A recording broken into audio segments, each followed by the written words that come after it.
나누고자 합니다. 바야흐로 이제 결혼식의 계절이 찾아오고 있죠. 밖에 보면 우리 교회는 참 너무 그냥 어떤 초대형 교회 부럽지 않은 정원을, 물까지 흐르는 정원을 우리 교회는 그냥 가지고 있죠. 그래서 예배 끝나고 여러분들도 앞으로 계속해서 이제 나가서 커피 한 잔, 차 한 잔 이렇게 사서 같이 이야기도 나누고 교제하고 그러셨으면 좋겠습니다. 자, 이렇게 온 세상이 이제 결혼해라 결혼해라 그러고 있잖아요. 이런 결혼식이 찾아오고 있는데, 예전에 이제 한 코미디 프로그램이 있었어요. 거기서 그 코미디 하는 분들이 결혼식에 참석 청첩장을 받고 그 청첩장을 받은 다음에 축의금을 걱정하는 상황을 에서 이렇게 연기하는 그런 장면이 있었습니다. 제가 왜 그게 기억이 나는지는 잘 모르겠는데, 거기서 이제 그 한 장면에서 막 이거 뭐 청첩장 받았잖아 막 이러는데, 거기서 그 한 사람이 이렇게 얘기를 하더라고요. 친하면 5만 원, 안 친하면 3만 원, 이렇게. 친하면 5만 원, 안 친하면 3만 원, 이렇게 얘기를 하는 게 되게 그때 나름 재밌었어요. 그래서 그 모양하고 그 연기하고 이런 게 너무 재밌어서 기억이 나는데, 지금은 이제 세월이 바뀌어서 친하면 10만 원, 안 친하면 5만 원이라고 그러더라고요. 어제 제가 이제 검색을 해봤어요. 친하면 그 누가 얘기했나 하고 찾아보는데 그건 안 나오고, 친하면 10만 원, 안 친하면 5만 원 이렇게 나오더라고요. 검색하니까. 자, 그 프로그램을 보고 웃었던 기억이 있는데, 지금은 이제 꼭 얼마라는 그 결혼식에 참석할 때 꼭 얼마라는 그런 생각, 얼마를 내라 이런 거보다는 결혼하는 사람과 내가 얼마나 친하냐에 따라서 그 기쁨을 표현하는 그 정도가 다르다, 이런 얘기겠죠. 그러니까 꼭 얼마 이런 게 아니라 내가 그 사람하고 얼마나 친하냐 해서 그 결혼식의 기쁨이 얼마나 되느냐 이거에 달려 있다, 그런 얘기겠죠. 저도 지금 기다리고 있는 결혼식이, 우리 교회가 기다리고 있는 결혼식이 있잖아요. 자, 결혼식이 많은 계절이 오고 있는데, 또 어떻게 말하면 결혼식에 초대받는 사람들은 참석해서 내가 얼마나 기쁨을 표현해야 되는가를, 그 정도를 이제 고민을 한다면, 혼주 측에서는 사실 누구를 초대해야 하는 것을 놓고서 골머리를 앓습니다. 이게 작은 일이 아니에요. 별로 친하지도 않은데 이 휴대장 잘못 보내가지고 신뢰가 되지는 않을까, 이런 고민이 일단 있죠. 저도 그런 경험이 있는데 그 되게 고민이 많이 돼요. 그리고 더 큰 고민은 뭐냐면, 미처 초대를 깜빡하고 빠뜨려가지고 그 상대방이 굉장히 섭섭해하지는 않을까, 그런 일들 많습니다. 나중에 막 어째 나를 안 불렀어 뭐 이러면서, 안 알려줬어 그러면 섭섭하다고 뒤늦게 이제 막 추기도 하시면서 되게 섭섭하다고 몇 번씩 이야기하는 분들이 있어요. 저도 이제 결혼식을 많이 가다 보니까 그런 얘기를 참 많이 듣습니다. 그리고 이제 누구는 초대하고 누구는 초대 안 했다, 이런 얘기가 이제 나올까봐 굉장히 이제 혼주들은 골머리를 썩습니다. 그게 은근히 이렇게 상처가 되잖아요. 나는 안 불렀어, 누구는 불렀대, 뭐 이렇게 되니까요. 그러고 이제 이게 결혼식이라는 게 당사자들의 결혼이지만, 사실은 부모님들이 어떻게 살아오고 어떻게 관계를 맺었는지가 이제 그 결혼식에 그 초대하는 거에 반영이 되기 때문에 부모님들 입장에서는 노심초사할 수밖에 없습니다. 자, 오늘 본문에서 예수님은 천국을 뭐라고 얘기하세요? 천국은 마치 임금이 자기 아들의 혼인잔치를 베푼 것과 같다. 자기 아들의 혼인잔치를 베푼 것과 같다. 그러니까 쉽게 얘기해서 그냥 천국은 혼인잔치다, 이렇게 예수님이 비유를 드십니다. 원문에는 그 아들 앞에 관사가 붙어 있어요. 그래서 아들이 하나입니다. 하나뿐인 왕의 아들. 그 혼인잔치니까 얼마나 준비를 했겠어요. 왕의 하나뿐인 아들입니다. 그러니까 얼마나 많이 준비를 하고, 또 그 혼인잔치에 걸맞는 사람들을 얼마나 고심을 하면서 고르고 또 골라가지고 그 품격에 맞게, 그 자리에 맞게 그 자리를 빛낼 수 있는 사람들로 그렇게 심사숙고를 해서 손님들을 초대했겠어요. 유대의 전통 혼례식은 신랑과 그의 친구들이 신부 집에 가서, 혼인식 날 신부 집에 가서 신부를 신랑 집으로 데려오면, 보통 이제 우리는 뭐 그렇지 않지만 유대인들은 보통 저녁에 갑니다. 그래서 나중에 이제 또 다른 비유가 있죠. 혼인잔치에 대한 비유가 밤에 신랑이 늦게 온다 하는 그런 비유가 있는데, 그 신랑이 조금 더 늦은 거지 원래 보통 저녁에 옵니다. 보통 이게 저녁에 데리러 가서 이제 신부를 신랑 집으로 데려오면 그때부터 이제 본격적으로 잔치가 시작이 되는 거예요. 그래서 그때부터 기본 일주일은 기본으로 아주 흐드러지게 먹고 마시고 즐깁니다. 이게 유대인들의 혼인잔치예요. 그러니까 일주일을 먹고 마시고 늘어지니까 그 가나 혼인잔치처럼 포도주가 떨어지는 일이 생기는 겁니다. 얼마나 먹고 마시고 그냥 아무 생각도 없이 그냥 일주일은 그냥 혼인잔치로 끝나는 거예요. 상상만 해도 배가 불러지고 신이 나는 것 같잖아요. 막 사람들도 잔뜩 몰려 있고 막 이런저런 얘기하다가 먹고 마시고 막 즐거워하는 거예요. 완전 동네 잔치. 그런데 이렇게 생각만 해도 설레고 기다려지는 이 혼인잔치에 대한 이 예수님의 비유에 반전이 있죠. 기껏 청한 사람들이 왕의 혼인잔치에 응하지 않았다는 반전이 있습니다. 그런데 이게 조금 여러분이 헷갈릴 수 있는 부분이 있는데 뭐냐면, 우리는 이제 청첩장 한번 보통 한 달이나 한 달 반쯤, 뭐 두 달 요 정도쯤에 이제 청첩장을 보내죠. 결혼식 청첩장을 보내는데 그건 유대인들도 마찬가지예요. 초대를 미리 혼인식이 있기 전에 합니다. 그런데 우리는 한 번 하고 말지만 유대인들은 그 결혼식 잔치 당일날에 사람을 한 번 더 보내서 잔치 참여를 정중하게 요청을 하는데요. 이미 청을 그때 받았고 그때는 어떤 피치 못할 사정이 있어서 못 갑니다, 이런 얘기를 안 한 거예요. 그러니까 초대를 받고 그때 받았을 때 나는 그때 여행 중일 것 같습니다, 아니면 나는 그때 이런 일이 있습니다, 이렇게 거절을 정중하게 해놨어야 되는데 그때는 거절 의사를 밝히지도 않았는데 막상 당일에 이미 초청을 하고 잔치 당일날 가서 한 번 더 이제 오십시오 하고 정중하게 얘기를 하는데 그때 안 온다고 얘기를 한 거예요. 그러니까 이게 얼마나 황당한 상황이에요. 지금 요즘 말로 하면 이제 예약을 하고 식당 예약을 하고 안 나타나는 거죠. 이거 뭐라고 해요? 노쇼라고 하죠. 요즘 말로 노쇼가 된 거예요. 자, 우리나라 이제 월드컵 때 지금 전에 노쇼로 유명했던 사람하고 붙게 됐는데, 자, 요 노쇼를 지금 하고 있는 겁니다. 지금 결혼식에서 이런 일이 벌어진다고 해도 정말 끔찍스러운 일이죠. 여러분의 결혼식이 이랬다고 생각을 해보세요. 초대한 모든 분들이 그때는 온다고 해서 당일날 한 번 더 부탁을 하니까 이제 알리니까 안 나타나는 거예요. 그러면 이게 정말 끔찍스러운 얘기죠. 그런데 이게 체면을 생명처럼 생각하는 중동 문화권에서 얼마나 상상도 할 수 없는 무례인지, 이건 정말 상상도 할 수 없는 무례거든요. 굉장한 무례이기 때문에 예수님의 이 정말 듣지도 보지도 못한 이런 정말 극적인 이야기를 듣고 있을 때, 비유를 듣고 있을 때 거기 몰려있는 사람들 사이에 놓고 예수님께서 이야기를 막 하시잖아요. 사람들이 완전 몰입해서 그 이야기를 듣잖아요. 그때 남자들 입에서는 막 탄식이 흘러나서 막 이러고 뭐 그런 놈이 다 있냐 막 이런 생각이 이런 말이 저절로 나왔을 테고, 거기 모여있던 여성들은 어쩌면 좋아 어떻게 막 그렇게 될 거예요. 막 왜냐하면 얘기를 막 들을 때 우리가 몰입이 되잖아요. 그렇게 하고 있었을 텐데 막 수군수군 거리고 있는데 그 비유에서 어떻게 돼요?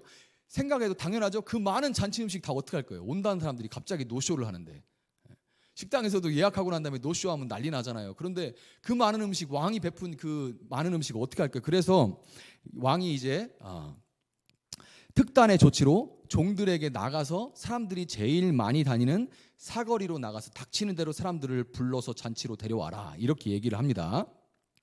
이제 혼인잔치가 다행히도 사람들로 북적북적 거리게 됐어요. 다행이죠. 정말 큰일 날 뻔했는데. 그런데 그나마 겨우 사람들로 북적북적하게 됐는데 이마저 예복을 입지 않고 참석한 사람이 왕의 눈에 띄게 되면서 분위기가 다시 험악해집니다. 겨우 조금 살아났었는데 분위기가 다시 험악해져요. 왜냐하면 종들이 사거리에 나가서 사람들을 초대할 때 분명히 이게 지금 왕의 아들의 혼인잔치라고 얘기를 했을 거예요. 납치한 거 아니잖아요. 지금 왕의 아들의 혼인잔치가 있으니까 오십시오, 왕이 아무나 다 초대했습니다, 그러니까 오십시오, 이렇게 얘기를 했을 거예요. 그리고 그 예식에 참석하기 위해서는 로브라고 하는, 우리처럼 막 안에서부터 다 걸칠 필요 없어요. 그냥 무슨 옷을 입고 있든지 그냥 걸치기만 하면 되는 유대인들의 복장, 그것만 입으면 됩니다. 그렇기 때문에 그 초대를 받고 난 다음에 야 잘됐다, 나를 초대해줘, 그러면서 집에 잠깐 들려서 그 겉옷을, 예복이 있으면 예복을 걸치면 되고요. 잠깐 들려서 제가 그것만 걸치고 바로 갈게요, 그렇게 하면 되잖아요. 그러든지 시간이 충분했을 것이고, 만약에 예복이 없다면 저 걸칠 만한 옷이 없어, 갑자기 왕의 예복 거기 잔치에 어떻게 가요, 예복도 없는데, 이렇게 얘기를 하면요, 종들에게 그렇게 얘기를 해서 그것 때문에 못 간다 그러면 왕이 옷을 다 줍니다. 옷을 다 주게 돼 있어요. 그 잔치 호스트가 옷을 다 주게 돼 있습니다. 우리나라도 과거에 그랬고 아프리카는 지금도 그렇지만, 아프리카도 장난 아니에요. 결혼식 때 인생에 딱 두 군데를 위해서 사는 것 같은 사람들처럼 삽니다. 결혼식과 장례식. 여기에 빚을 져서까지 막 돈을 막 써요. 아직도 이 체면 문화들이 굉장히 강하기 때문에. 이와 마찬가지로 아프리카는 지금도 그런데 일반인들도 청한 손님이 예복을 요청하면 그 비싼 겉옷을, 당시에 이제 옷 만드는 기술이 부족하니까 겉옷이 비쌌는데 그것을 턱턱 내줬을 정도로 마치 평생 모은 돈을 다 결혼식에 쓰려고 하나 싶을 만큼 유대인들의 혼인잔치는 정말 거하게 치렀는데요. 정말 혼인잔치에 진심인 사람들이에요. 심지어 잔치의 주인이 왕인데 예복이 없다는 손님들의 요청에 왕이 겉옷을 안 내줬을까요? 이 겉옷이 없습니다. 그러면 왕이 겉옷을 안 내줬을까요? 당연히 내줬겠죠. 저 같으면 야 진짜 내 인생에도 명품 한번 걸칠 날이 오는구나 이렇게 생각했을 것 같습니다. 왕이 주면 이게 얼마나 좋을까 이러면서 있어도 없다고 해야지 이러고서 예복 좀 하나 주세요. 저 예복이 없어요. 이럴 것 같아요. 진짜 왕이 주면 왜 당연히 명품일 거 아니에요. 그러니까 명품 좀 한번 걸쳐보자 이랬을 것 같은데, 사거리에서 초청받은 그 사람은 잔치에 참여하기 위해 잠시 예복을 걸치는 작은 노력도, 심지어 예복을 요청조차 하지 않았기 때문에 그 왕이 잔치 자리에서 12절과 같이 친구여 어찌하여 예복을 입지 않고 여기 왔느냐라는 그 물음에 아무 말도 할 수 없었던 겁니다. 이 배경이 있으니까 여러분이 이해를 하실 거예요. 그러니까 달라면 주는데도 그거 요청조차 하지 않은 거예요. 그러니까 이 질문에 아무 할 말이 없는 거죠. 결국 예수님의 이 혼인잔치 비유는 청함을 받은 자는 많되 택함을 입은 자는 적으니라 라는 그 말씀으로 씁쓸한 뒷맛을 남기며 맞춰지고 말았습니다. 자, 1절 예수께서 다시 비유로 이르시되 라는 그 표현에서 우리가 볼 수 있듯이 오늘 본문은 예수님이 왕으로서 예루살렘에 입성하심으로 겸손과 섬김, 연합과 평화라는 이 하나님의 나라가 아이러니하게도 성전을 중심으로 하는, 하나님의 집인 성전을 중심으로 벌어지는 이 이권을 위한 더러운 야합과 위선과 그리고 분열로 점철된 세상 나라에, 겉으로 보기에는 하나님의 집 하는데 거기가 완전히 이런 야합과 더러운 것들의 집합소가 돼버렸죠.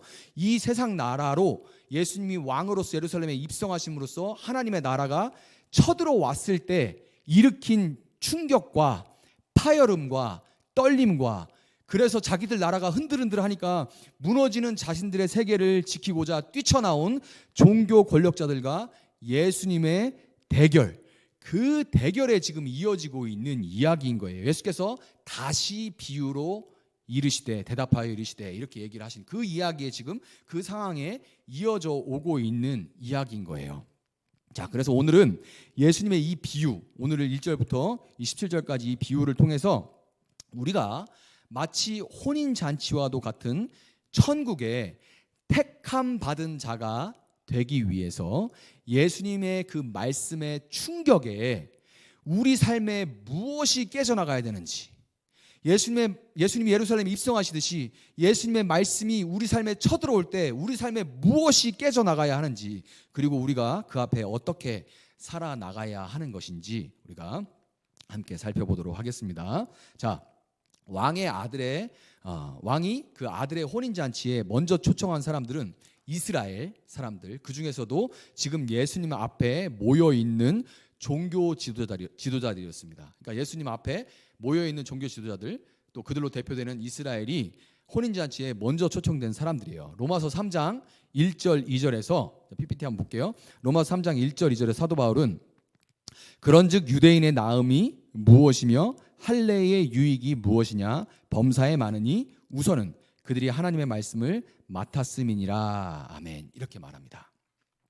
이스라엘은 일찍이 하나님의 택함을 받은 아브라함의 후손들이고 난지 8일 만에 몸에 할례를 받음으로써 하나님의 백성이라는 것을 증명했어요. 이스라엘은 그런 사람들이죠. 또한 그들은 하나님께서 시내산에서 모세를 통해서 율법을 주시면서 그 율법을 따라 살면 나의 친백성이 되리라, 이렇게 초청하시는 그 초청에 응했던 사람들입니다. 처음 초대에, 혼인잔치에 처음 초대한 그 초대에 응했던 사람들이에요. 너희가 이 말씀에 순종해서 살면 나의 친백성이 되리라 하는 그 하나님의 초청에 응했던 사람들입니다. 그 중에서 종교 지도자들은 그 율법을 달달달달 외고 더 철저히 지키기 위해서 연구를 하는 사람들이기 때문에, 연구를 하고 또 사람들을 거기다 이제 지도까지 하죠. 이렇게 사람들을 지도하는 사람들이니까 말할 것도 없는 사람들이에요. 제일 먼저 초청을 받은 그 사람들입니다. 그런데 지금 그들이 친백성 이스라엘을 회복시켜서 하나님의 나라를 회복시키고 세우기 위해서 왕으로서 이 땅에 오신 하나님의 아들 예수님의 앞을 지금 가로막고 있는 거예요.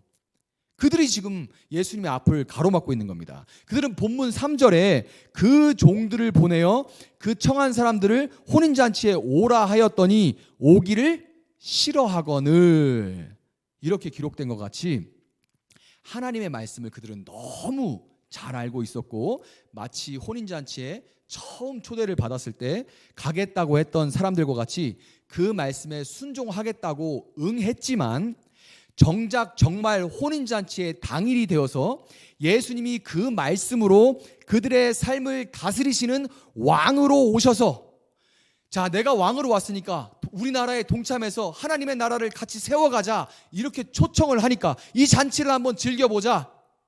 병든 자가 눈을 뜨고 절름발이가 걸어다니며 새 노래를 노래하는 이 혼인잔치에 한번 기뻐하면서 참여해봐라 라고 초청을 하니까 싫어해요. 동참하기를 싫어합니다. 4절에서 싫어하는 자들에게 다시 종들을 보내서 정중하게, 정말 말도 안 되는 비유죠. 왕이 그렇게 싫어하는데 정중하게 다시 종들을 보내서 뭐라고 합니까? 내가 오찬을 준비했습니다. 왕이 하는 얘기예요. 그리고 나의 소와 살찐 짐승을 잡고 모든 것을 갖추었으니까 혼인잔치에 와주세요. 이 왕이 이렇게 얘기를 하고 있는 거예요. 정말 왕답지 않죠? 이렇게 정말 겸손하고 정중하게 다시 청하는 왕처럼 예수님은 당신의 사역 내내 시비를 걸고 함정을 파고, 우리가 몇 번 봤습니까? 함정을 파서 올무에 걸리게 만들려고 했던 이 종교 지도자들에게 병든 자를 고치시고 눈먼 자의 눈을 뜨게 하시고 귀신을 쫓아내시고 오병 이후로 떡 5덩이와 물고기 2마리로 수천 명의 사람들이 함께 먹고 나누며 기뻐하는 천국을 미리, 하나님의 나라는 이런 거야 라고 미리 계속 보여주시고 또 보여주시고, 그렇게 하면서 그들을 계속 정중하게 초청하셨어요. 지치지도 않고 계속해서 그들을 아무리 딴지를 걸고 아무리 함정을 파고 아무리 시비를 걸어도 예수님은 마치 이 말도 안 되게 정중하고 겸손한 왕처럼 계속해서 천국을 보여주시면서 동참하라, 이렇게 말씀하셨죠. 자, 그렇지만 그들은 끝내 5절과 같이 돌아보지도 않고 자기 밭으로, 자기 사업하러 가버렸습니다.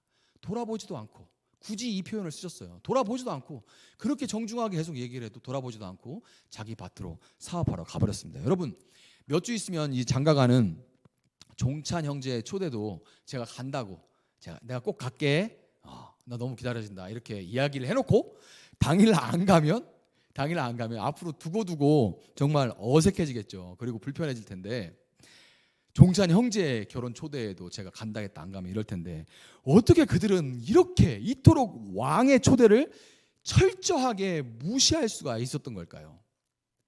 정말 말도 안 되는 일이죠. 형제의 초대에도 안 가면 그렇게 우리가 사는 관계가 그렇게 불편해지는데 너무 제가 큰 신뢰를 범하는 거죠. 근데 왕의 초대를 어떻게 이렇게 무시할 수가 있는 걸까요?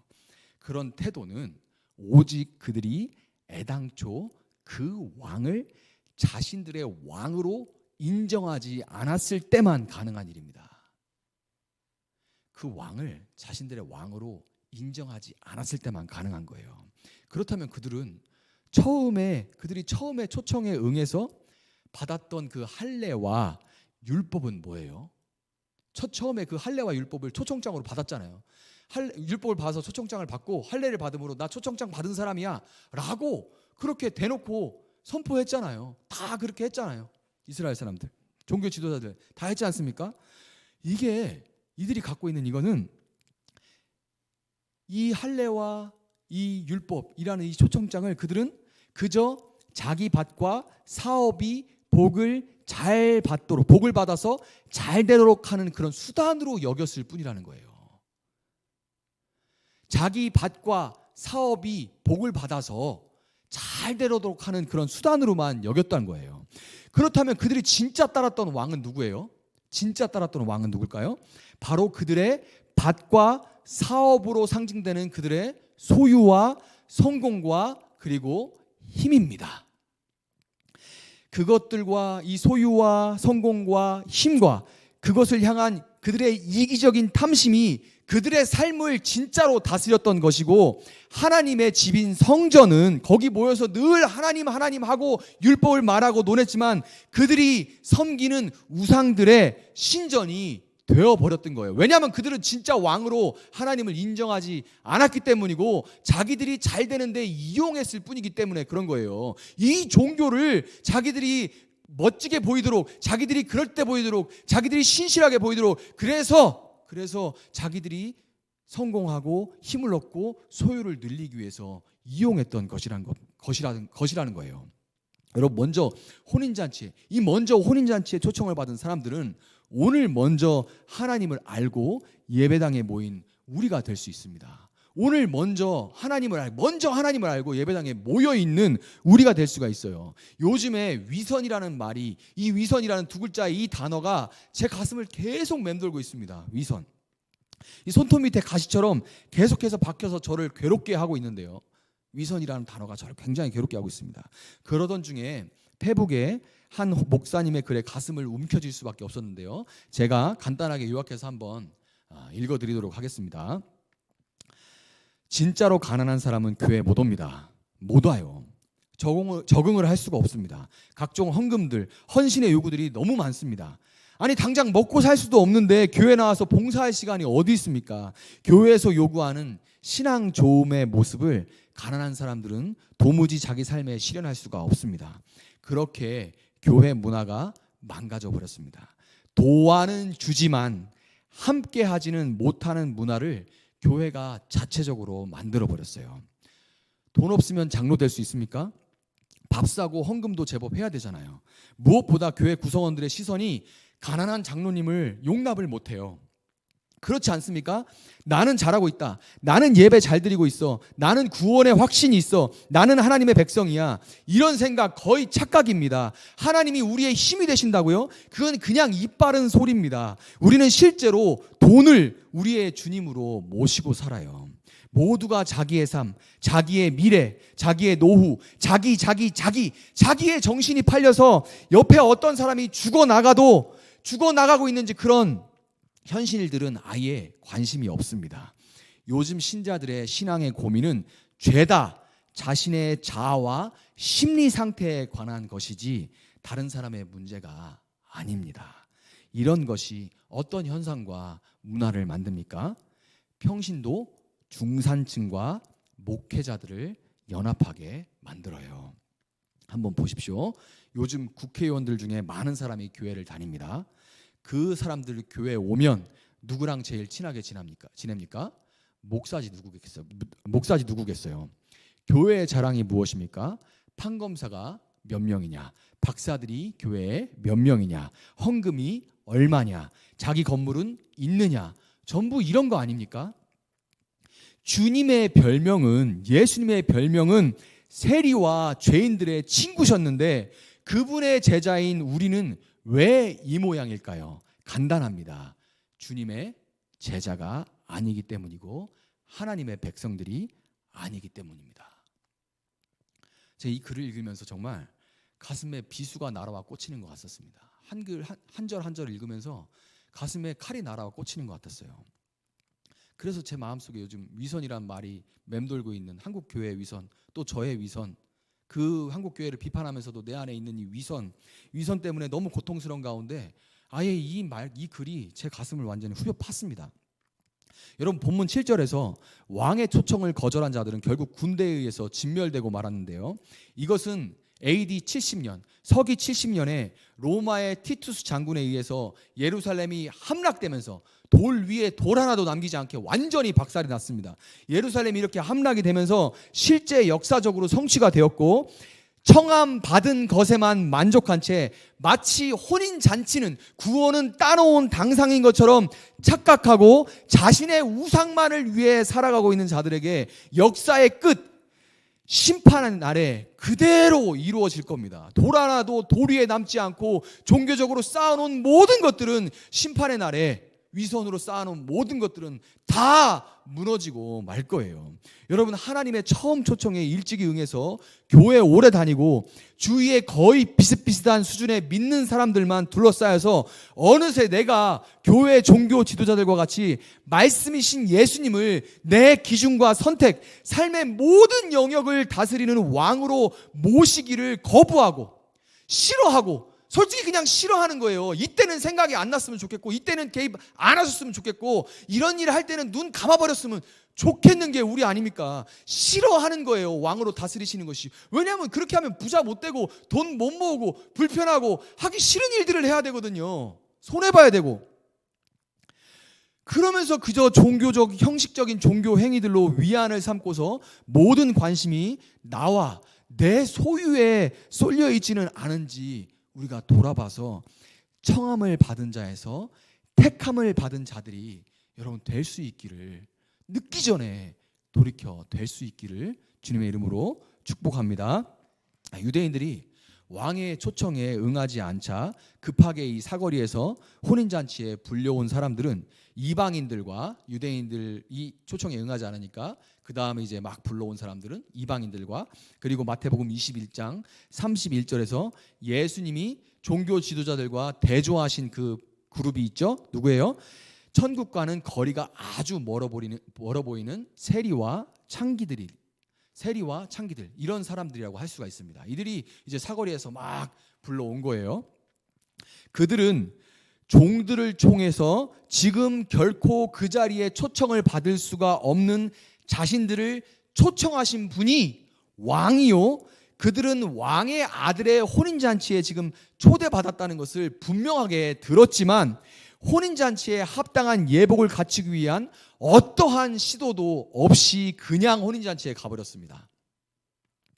요즘에 이제 시대가 바뀌어서 결혼식에 등산복 입고 가시는 분들도 많고 장례식에도 화려하지만 않으면 바쁜 사회니까 그냥 검은 옷이나 검은 타이 같은 거 하지 않고 그냥 참석하는 그런 추세인 것은 알지만 저는 여전히 그런 상황에 맞지 않는 복장이 자칫 상대방의 오해를 불러일으킬 수 있다고 생각을 합니다. 왜냐하면 이런 결혼식이나 장례식은 그 자리에 참석하는 것 자체가 나 편하자고 참석하는 게 아니라 철저하게 상대방의 기쁨이나 슬픔에 동참하기 위해서, 철저하게 상대방의 기쁨과 슬픔을 내가 위해서 참여하는 거잖아요. 상대방을 위해서. 그래서 그 자리에 맞는 그런 옷으로 내 기쁨이나 내 슬픔을 동참하는 그 슬픔을 표현하는 게 맞는 거죠.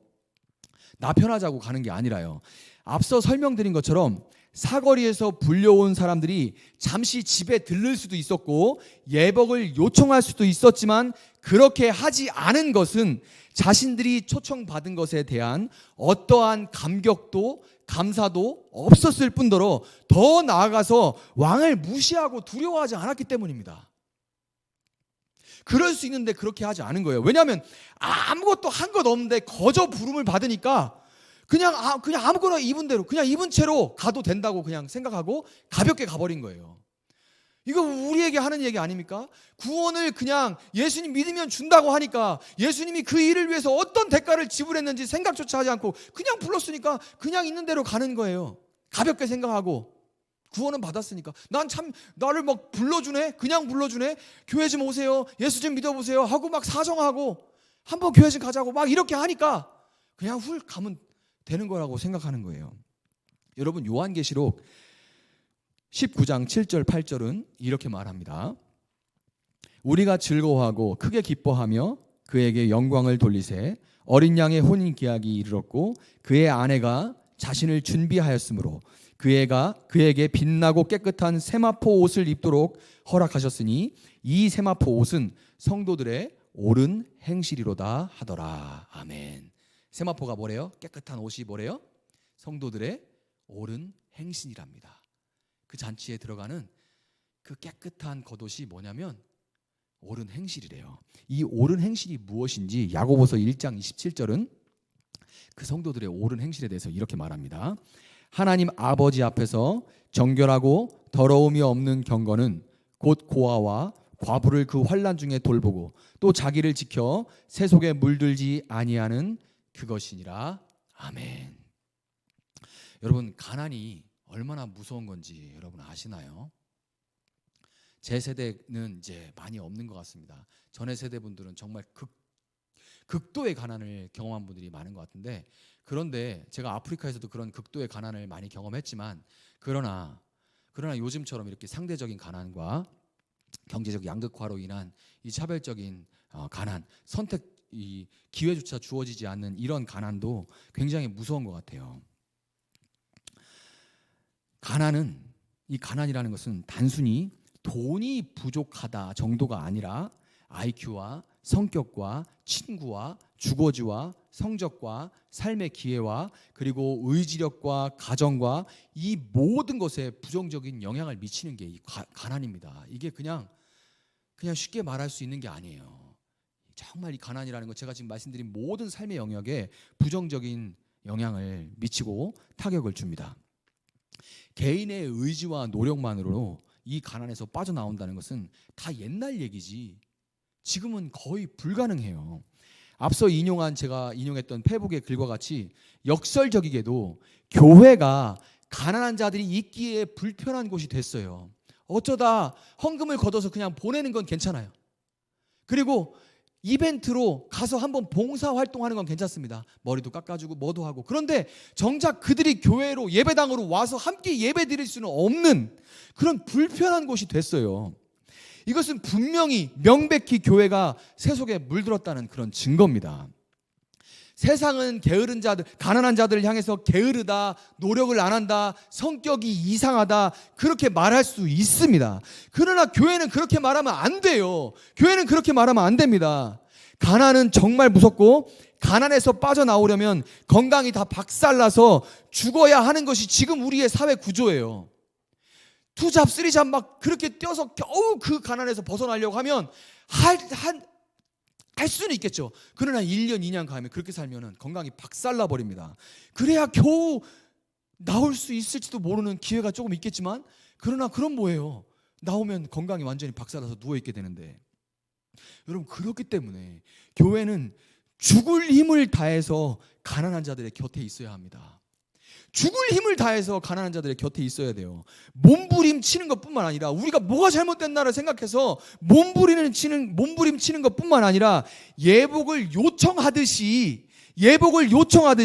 그렇게 할 수 있는 힘을 달라고 우리의 왕 되신 주님께 구해야 돼요. 우리의 왕 되신 주님께 구해야 됩니다. 이거 안 하면 교회는 자기 정체성을 망각하는 겁니다. 교회가 있을 필요가 없어요. 동아리 모임 하자고 교회가 있는 게 아니지 않습니까? 소셜 클럽 하자고 교회가 있는 게 아니잖아요.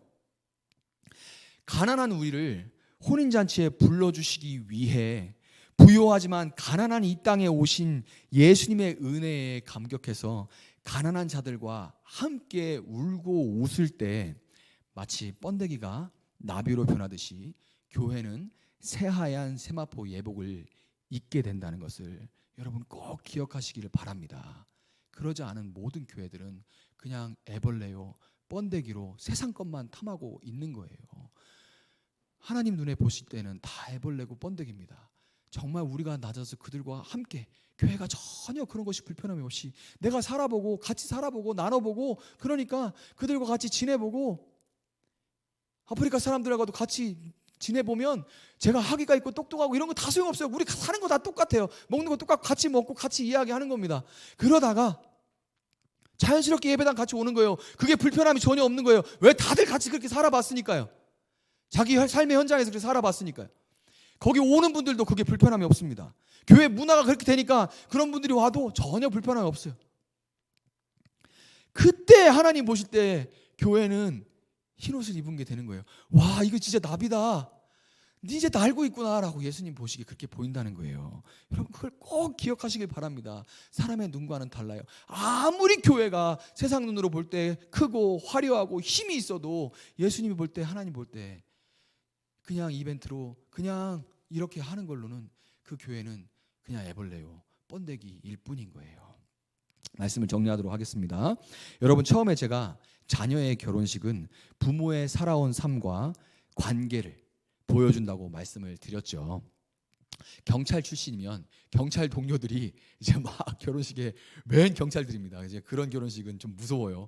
죄가 많아도 경찰 아저씨들이 무서운데, 경찰 동료들이 막 아주, 제 친구 경찰 그 결혼식에 막 가면 이제 막 경찰 동료들이 막 모여 있습니다. 다 하객들이 다 경찰들이에요. 또 운전을 하시는 분들은 다 운전하시는 분들이 이렇게 모여서 막 얘기들도 그쪽으로 많이 갑니다.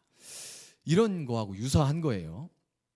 그런데 여러분, 이 아들의 혼인잔치에 왕이신 하나님은 우리를 초청하셨습니다. 왕이신 하나님은, 아들 예수의 아버지신 하나님은 하객으로 우리를 초청하셨어요. 대통령의 초대만 받아도 참으로 황송하고 영광스러울 텐데, 하나님은 여러분과 저를 진정으로 왕의 초대를 받을 만한 존귀한 자들로 여겨주신 것입니다.